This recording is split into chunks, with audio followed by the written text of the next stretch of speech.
Welcome to X Confessions Unlocked, where X secrets spill, revenge gets served, and sometimes X's come crawling back. Subscribe now for real, unfiltered stories about love gone wrong, and sometimes very right. Drop a comment with your X drama. Yours could be next. The first time I saw Marcus cry was the night his ex got engaged. We were curled up on his couch, some forgettable action movie playing in the background, when his phone buzzed. He glanced at the screen, and his entire body went rigid. His knuckles turned white around his phone, his breath hitching in that way I'd learned meant he was trying not to break. I reached for him. "Babe, what's wrong?" He didn't answer. Instead, he turned the screen toward me. A wedding announcement. Sophia Martinez and Ryan Carter are overjoyed to announce their engagement. And then, right there in front of me, Marcus, the man who had never so much as flinched when he broke his arm during a hiking trip, started to sob. Not quiet tears. Not the dignified kind of grief. This was ugly, heaving, shattering pain. I sat frozen, my hands still hovering in the air between us.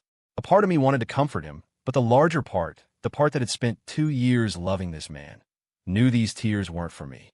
They were for her. For Sophia. The name left a bitter taste in my mouth. Marcus had never hidden that Sophia was the one who got away. What he had hidden was how much he was still in love with her. Until now. "I'm sorry," he choked out, wiping his face with the back of his hand. I need a minute." He stumbled to the bathroom, leaving me alone with the glow of his phone still illuminating the engagement photo. Sophia, radiant in a white sundress, beaming up at a man who wasn't Marcus. I should have left then, but I didn't, because the next morning, Marcus woke me with breakfast in bed and a smile that didn't reach his eyes. "Last night was a moment of weakness," he said, pressing a kiss to my forehead. "You're my future, Amanda."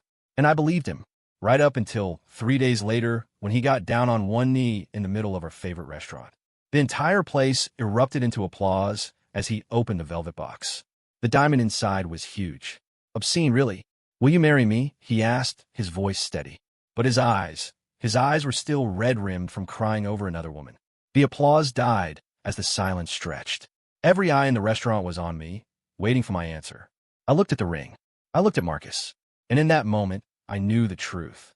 This wasn't love. This was desperation. This was a man trying to replace the woman he'd lost with a woman who was convenient. This was me being his second choice. The words left my lips before I could stop them. "No." The gasp from the onlookers was almost comical. Marcus's face went pale. "What?" I said no. I stood, my chair scraping loudly against the floor. "I won't be your consolation prize, Marcus." His mouth opened and closed like a fish. "Amanda, that's not. Save it." I grabbed my purse, my hand shaking. "You proposed to me 3 days after crying over another woman's engagement. What did you think was going to happen?" I didn't wait for an answer.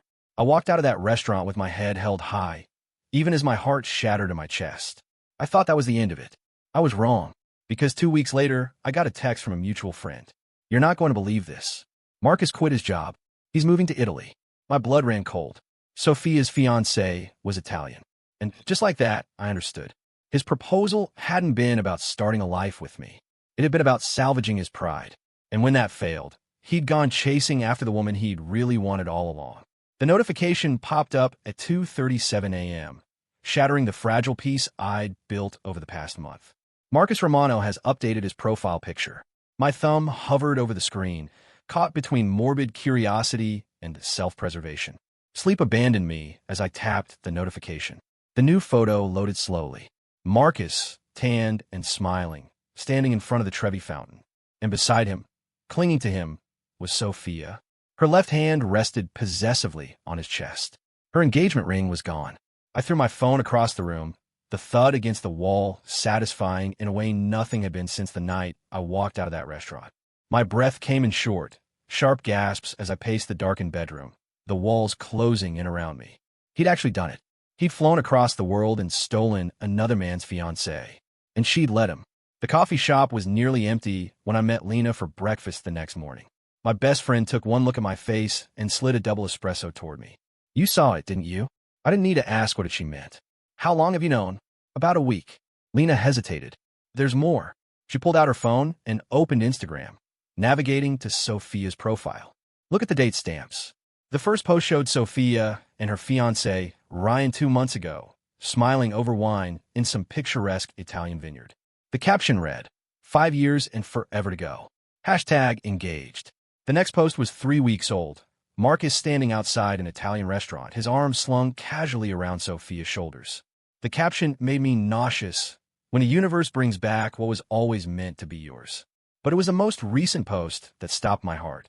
Sophia, curled against Marcus on what looked like the same couch where he'd cried over her engagement announcement. The caption, no more second choices. Just first loves. The date stamp? Yesterday. The same day Marcus had changed his profile picture. He moved there 3 weeks ago.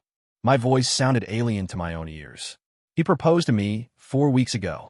Lena's fingers tightened around her coffee cup. There's something else you need to see. She opened her messages and showed me a screenshot from Ryan, Sophia's ex-fiancé. The message was in broken English, the pain evident even through the translation. She left me for him after 5 years. He told her he proposed to someone else just to make her jealous. Then when she got engaged, he realized he couldn't live without her. Amanda was just part of his game. The room tilted. All those nights Marcus had whispered "you're my future" into my hair. The way he'd looked at me when he slid that obscene diamond onto my finger in front of everyone we knew. The tears he'd shed for another woman in my arms.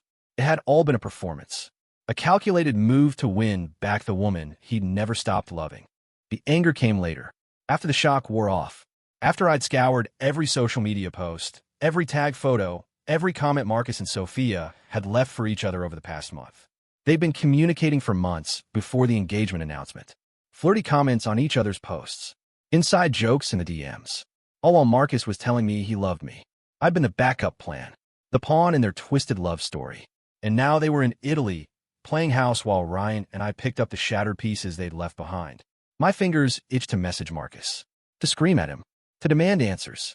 But I wouldn't give him the satisfaction. Instead, I did something worse. I booked a flight to Rome. The Rome air felt heavy when I landed, like a storm was coming.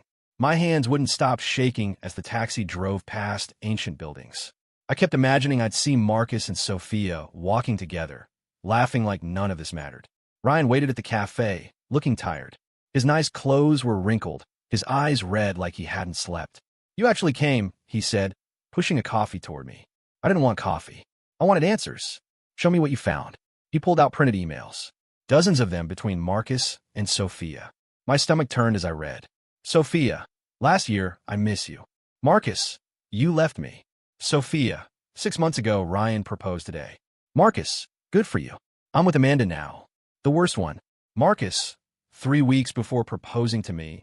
If you marry him, we're done forever. Sophia, then come get me. I nearly ripped the papers. All those times Marcus had been texting work stuff, it was her. The whole time. Ryan's hands clenched. She admitted everything when she left. Marcus proposed to you just to make her jealous. He sent her photos of your ring, laughing about it. The coffee cup cracked in my hand. Hot liquid spilled everywhere, but I barely felt it. Where are they now? Ryan checked his watch. At their engagement party. His whole family flew in. I stood up so fast my chair fell over. Take me there. The party was at a fancy villa with sparkling lights and expensive champagne. Through the gates, I saw Marcus first, wearing a suit I'd never seen before, his arm around Sophia like she belonged there. Then he saw me. His glass dropped, shattering on the stone floor. The music stopped. Everyone turned to stare. Amanda? Marcus looked like he'd seen a ghost. What are you? You lied, I said, louder than I meant to. You used me to get her back. Sophia stepped forward in her perfect dress. This isn't the time. I held up my phone. Ryan showed me your emails. You two planned this while he was still sleeping in my bed. People gasped. Marcus's mother put a hand over her mouth. Then Sophia's phone rang. Her face went white as she answered. Hello. A man's angry voice shouted in Italian. Sophia's hands started shaking. Oh my God. Marcus grabbed her arm. What's wrong? She turned to him, eyes wide. The police raided your office. They're arresting everyone for stealing money. The crowd erupted. Someone screamed. Marcus's knees actually buckled. That's impossible. A police officer walked in then, 2 others behind him. Marcus Romano? You're under arrest. Marcus looked at me like I'd done this. You? I shook my head. This wasn't me. As they handcuffed him, Sophia collapsed in tears. Ryan put a hand on my shoulder. Did you know about this? No, I whispered. But someone did. And as they took Marcus away, I realized this wasn't over yet. The police station smelled like stale coffee and sweat. I sat on an uncomfortable plastic chair, watching through the smudged glass as Marcus argued with his lawyer in the interrogation room. His usually perfect hair was sticking up in all directions, his expensive shirt wrinkled beyond recognition. Ryan nudged me. "You don't have to stay for this." "Yes, I do." The door burst open. Sophia stormed in, her eyes puffy from crying. When she saw me, she froze. "You." The word came out like a curse. Before I could respond, a detective approached.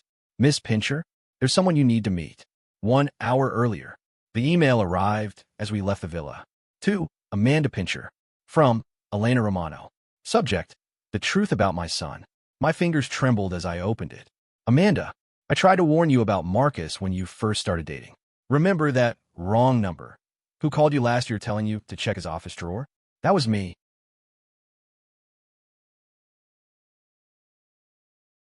Meet me at the police station. It's time you knew everything.